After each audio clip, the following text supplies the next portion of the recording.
Hello Aldab Nation! Kumusta kayong lahat? Kilala niyo pa ba ako, yung mga nakinig sa atin, yung mga ADN Nights live with DJ Maverick? Ako po si DJ Maverick. Pero yun po yung character na ginampanan ko noon nung kasagsagan po ng Aldab era noong 2016 hanggang 2018 yung umere po. Sumahimpapawid po ang ating programa na ADN Nights Live with DJ Maverick. Hello guys, what's up? This is DJ Maverick. Naalala niyo pa yan? Yan. So, meron po akong good news sa lahat ng Aldab Nation kasama po sa mga DSD Elites. Tuloy na po ang Dito sa Daigdig. We can build this dream together, standing strong forever. Nothing's gonna stop us now. Ayun. Yehey. Woohoo! Palakpakan naman dyan. Ito na nga po, tuloy na po ang Dito sa Daigdig. Gagampanan po yan ng ating Aldab love team na sina Alden Richards at May Mendoza. Subalit hindi po natin ito ilalabas bilang isang mainstream na pelikula sa sinehan. Yun po ang kailangan nyo pong malaman lahat ng mga DSD Elites at yung mga Aldab Nation na yung sumubaybay sa atin nung sumasahing papawid pa yung ADN Nights Live with DJ Maverick sa WCN Radio. Para pa rin ako nagdi-DJ ngayon, ano? So hello po sa inyo sa lahat ng mga DSD Elites. Ayun nga po, with Mama Maverick's blessing na rin, masayang-masaya din po siya dahil go na tayo, green light na talaga yan. Ako nga pala po ngayon ay isang independent artist. Matagal na rin naman ako independent artist, ano? Ako po ay si Rod Maceda na sa larangan ng paggawa ng pelikula. Uma-acting na po ako. Ayan. Nag-aartista, no? Hindi, marami lang po mga bagay na nangyari na hindi ko po inasahan. Kasi dati yung WCN naglo-launch po ng mga artista dito sa Cebu. Subalit may mga bagay-bagay po na hindi natin inaasahan na nangyari noon na alam niyo yun, yung hindi naman siya malaking problema yung inilaunch mo yung artista, maraming beses na ganun. Nilo-launch nyo tapos iba yung gusto nilang tahakin na landas. After makakuha ng isang hit na palabas sa WCN, mas gusto nilang gawing stepping stone lang yung WCN. So ako naman bilang technically manager na rin nila dati, ayoko namang itali yung isang artista or isang artist kung ayaw sa'yo, di ba? Bakit mo pipilitin na manatili sa'yo kung ayaw naman niya magstay? So yun, back to zero nung 2019 nakipag-meeting ako sa team ko sa WCN. Sabi ko, paano ba to? Siguro hindi na natin gagawin yung same formula kasi sayang yung pera. Kaya napag-isipan ko na, sige, ako na lang yung maglo-launch, ako na yung mag-artista. So pinasok ko po yung pagpapasexy. Ako po si Rod Maceda, and dito po kayo sa aking official page at nakashare po tayo ngayon sa Dito sa Daigdig official page sa Facebook. At yun nga, nagustuhan ko siya kasi nagkaroon po ako ng fanbase at sa buong kasaysayan ng WCN, except for Aldab, sa lahat ng mga artist na na-release ng WCN, yung brand po na Rod Maceda ang nakapagpapasok po ng pera. I mean, sa business side yan, ano. Syempre, pag nag-aartista ka, business yan eh, kaya nga show business. So, yung sa records, may bumili ng album, may bumili ng tickets nung ginawa ko po ng mga sexy na mga pelikula nung nag-start po ako nung 2019 actually. Tapos sumunod na nga yung actually hindi nila aaminin to eh. Pero yun after that, yung 2021, later ng 2021, sumunod na rin yung Manila Imperial sa yung meron na silang Viva Max. Pero syempre, meron silang budget eh, million yung budget nila ng kanilang production. So, mas mapapa-circulate nila yan sa buong bansa na ganun nga. Yung sa pagpapa-hype niyan, importante kasi yung promotions, importante yan. So, yun, simulan ko po yung last quarter ng 2019, yung paggawa po ng Bisaya Bomba Films, yun. Kasi part po yun ng art ko bilang isang artist. Gusto ko talaga po yung gawin yung ganun. Gusto ko talaga mag-bold, magpa-sexy. May blessing naman po yun ni Mama Maverick.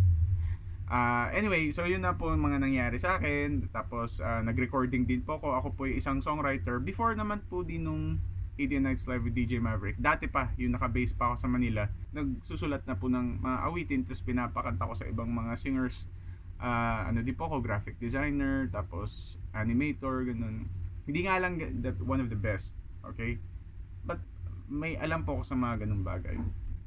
So yun po mangyayari. Kaya kumusta na kayo, Aldab Nation, yung mga DSD elites? Hindi ko alam kung ano yung nangyari sa ibang mga kasamahan natin na DSD elites, ano, pero malamang yung iba, hindi ako sigurado yung iba kasi hindi na sumasagot sa akin sa Messenger. Marahil ay wag naman sana, pero kung yung iba nagsumakabiling buhay, hindi ko alam hindi na sumasagot yung iba, tapos medyo weird na yung kausap ko, parang ibang tao na yung nagmamayari ng cellphone nila. Kung ano man nangyari, kung sino man yung natira, kung sino yung nananatili pa sa circle ng DSD elites, ipagpapatuloy natin.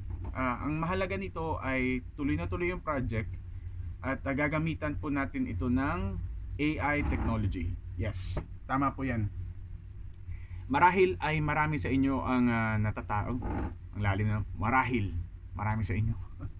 Di, marami po sa inyo ang natatakot or skeptic sa AI. Yung iba kasi wala pang alam Sasabihin na, uy, ano yan, di ba scam yung AI? Di ba yun yung yung parang nanloloko or something na gano'n. Nakakatakot yan.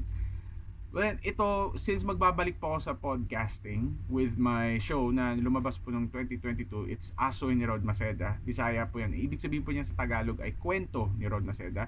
Tatalakayin ko po doon ang AI technology at kung paano po ito magiging isang advantage ng mga Pilipino or lahat ng kapwa natin tao sa iba't ibang parte ng mundo, kung paano po nila ito magiging advantage sa kanilang magiging bagong hanap buhay.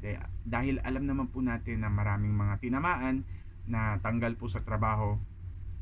Di kapamilya nga po ko kapatid ko po tinamaan din po ng ganyan yung sa na recession po sa ganun kasi papalitan na nga sila ng AI.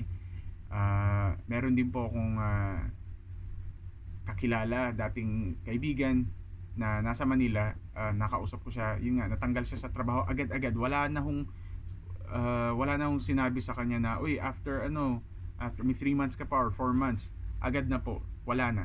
As in, tomorrow, wala, hindi ka na part ng company na to. So yun. So marami po sa inyo ang hindi pa aware sa AI, lalo na po yung mga lolas of Aldab. Ito para maintindihan nyo lang.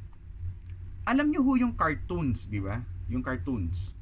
Yung mga kengkoy na palabas dati, nung kapanahonan ng telebisyon, nung unang panahon, wala pa yung mga Gen Z, wala pa yung mga Gen Alpha. Yung mga panahon natin, mga boomers, Gen X, ako Gen X ako. Tandaan na natin. So, yun. Yung cartoons, di ba yung sila Mickey Mouse, sila Donald Duck, yung sila Thundercats, sila He-Man, She-Ra, yung mga palabas na yun, X-Men, yung, di ba? Alam niyo yun, cartoons. Or tinatawag din yan sa ibang bansa, like sa Japan, anime. Di ba? Yung hindi siya tunay na tao, drawing siya. Tapos gumagalaw, di ba? So yun, marami kasi nagsasabi na bakit daw yung AI ipupush. Alam nyo kasi, Aldab Nation, at sa mga nanonood ngayon, ito sasabihin ko sa inyo. Kahit hindi ko gawin ang AI filmmaking, kahit hindi ako ang which is ako naman ang pioneer dito sa Cebu sa paggamit nito, kahit hindi ko to siya gawin, okay, sooner or later meron pa ring isang artist or grupo ng mga artist ang magpo-push niyan. Maniwala kayo sa akin, kahit hindi ko to gawin, merong magpo-push niyan. If I don't do it now, somebody's gonna do it later. Yun ang tatandaan ninyo. You cannot stop it. It's inevitable. Ito pong AI technology. Ang maaari na lamang po natin gawin ay aralin po natin kung paano po natin magiging advantage itong AI sa pagpapalago or sa ating gagamitin na mga bagay-bagay para po sa ating hanap buhay sa trabaho or sa negosyo. Huwag po tayong matakot kasi kailangan po natin itong maintindihan. So anyway, tatalakayin na po natin yan sa iba ng video. Actually, this is not a podcast Di pa ito yung Asoy ni Rod Maceda. I think e-air po ako sa WCN, hindi po dito sa aking channel, sa aking Facebook ng Rod Maceda. Hello din nga pala sa mga fans ko na napapanood to ngayon. Kasi matagal na rin po akong hindi nagsasalita. Kasi I've been very busy, arte, no? I've been very busy with my family. Sobrang busy po ako sa aking pamilya, sa aking mama, inaalagaan ko po siya. Vegan po kami. Yun nga pala, dapat yung malaman din nga pala, Aldab Nation, mag 8 years. 8 years na ako po isang vegan at sobrang saya ko po sa aking lifestyle ngayon, sa aking uri ng pamumuhay at paniniwala, prinsipyo. So anyway, mamaya na yan sa Aldab muna tayo. Ang dami ko nang sinabi. Yun nga, ayos nga pala sa mga fans ko dyan. Para po to sa Aldab Nation, guys. Para ni sa Aldab Nation, nag-message lang ko kay Dugay na Biami, wala nagkastorya. Matagal na po kami hindi nagkakausap. So, grabe, Aldab Nation, 10 years na pala ang lumipas after since nag-air nag-start mag-pilot yung ADN Nights Live with DJ Maverick. Naalala ko, hindi nyo nakikita nun ganun, parang lang siya, picture lang. Kasi radio lang talaga yun. So, hey guys, what's up? This is DJ Maverick and you're tuned in to ADN Nights Live. Ayun na nagbabalik tanaw lang tayo para i-refresh natin yung iba. Alam ko may mga nag-message na sa akin nga pala ng mga DSD elites ng Aldab Nation. Nag-message sila, naiyak, yung iba natutuwa kasi push na. Ito pa ang pinaka gusto ko na mga sinabi ng Aldab Nation sa akin. Wala silang pakialam na AI yung gagawing pelikula ng dito sa daigdig. Alam nila na si Alden may solo career na siya, and he's doing great, so good for him. Hindi ko nga lang gusto yung niya, yung pag-endorse niya ng sugal. I'm really against sugal, sorry. Yun, it's a part yan. Yun lang yung hindi ko gusto. But then, he's doing great with whatever that is that he's doing now with his career. Arte, no? English pa. Anyway pa rin. Si Maine naman, tahimik na siya sa kanyang pamilya. Yung Eat Bulaga nasa ibang network na nga. Yun naman yun, di ba dati, if you remember Aldab Nation, yung nagtatanong sa akin na sila ba talaga, si Alden ba talaga or si Maine? Sabi ko, hindi na natin yun sakop. Ang importante, mag-soulmate sila. I remember saying that, and I'm gonna say it again, mag-soulmate sila, not necessarily na sila yung magkakatuluyan or iba ho kasi yung marriage. Yung marriage ho kasi is kontrata yan ng dalawang nagkasundo na sige gagawin natin to, magsasama tayo. May kontrata, kaya nga ho may marriage contract. So, di ba may mga nagpapakasal para magkaroon ng visa, may iba nagpapakasal dahil walang love, yung iba nagsisettle na lang, yung ganun. Pero yung soulmate ho, yan ho talaga yung soulmate, di ba? Kailangan ko pa bang i-explain? So, yun, mag-soulmate ho sila. Dun sa kasaysayan na yun, dun sa parte ng era na yun, na nagbigay ng labis na kasiyahan sa mga Pilipino. Diba? Iba yun iba yung lakas ng Aldab nun. So, yun, gagamitan natin ng AI, and I'm very happy na yung feedback na sinabi sa akin ng mga ADN Nights Live, yung mga DSD elites na nag-PM sa akin. Sabi nila na wala akong pakialam, DJ, na kung hindi talaga si Alden or si Maine yan.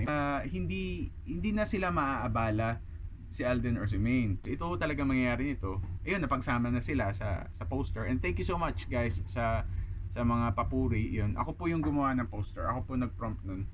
So mapapanood nyo po yung pelikula bilang isang fan-made movie na mapapanood po ng libre sa WCN portals, sa Facebook, sa YouTube, sa ano ba to, yung mga long form. Hindi po pwede sa TikTok at saka sa Twitter. X na nga pala ngayon Twitter. Parang X.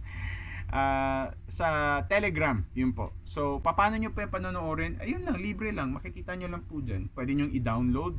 Pwede nyo siyang i-save sa USB nyo. Panonoorin nyo ng paulit-ulit sa bahay nyo kung ayaw nyo mag-connect sa internet. Basta para po sa inyong lahat yan. It's free. It's free po sa public. It's for free public viewing, fan-made movie. Simple as that. So yun lang, Aldab Nation, tuloy na tayo gagamitan natin yun ng AI. So hindi na ako magsasabi pa kung ano yung kwento niya or kung ano man. Basta importante, tuloy na tuloy. Update ko kayo sa GC natin. So ipagkalat niyo na sa ibang mga DSD elites yung hindi na updated. So basta parang ganun siya. Gagawa tayo ng fan-made movie, mapapanood ng lahat. Mapapanood nyo po si Alden at Main. It's considered like parang animation eh. So, there's nothing against sa filmmaking yan. Kasi, para siyang cartoons. Bobosesan po ng mga voice actors. Pero, parang totoong tao yung napapanood ninyo. Like, parang totoo talaga. But then, typically, parang animation ho yan. Kasi hindi naman ho sila yun. Parang dinrawings, may mga voice actors na. Ang importante po, ang mahalaga, ay maipahatid po natin sa buong Aldab Nation at sa buong mundo ang good vibes, ang good storyline ng Dito sa Daigdig. Yung pong pinakamahalaga. Hindi na po kailangan na hindi si Alden, si Min yung gaganap eh. Wala na po yun. Importante yung kwento po, yung magiging inspiration at yung AI hybrid model po ni Alden at ni Main ang mapapanood po natin. So I think, yeah, that's great news. Okay, so ang target release po ng Dito sa Daigdig ay sa July 16, 2027. 2027. Okay, yan po ang alam niyo naman yung petsa na yan, di ba? Yung July 16. So, yun. So, ayan, abangan nyo po Aldab Nation. Maraming salamat po. Ito po si Rod Maceda at Godspeed. Ingat po kayo lagi ha. Kita-kita tayo soon.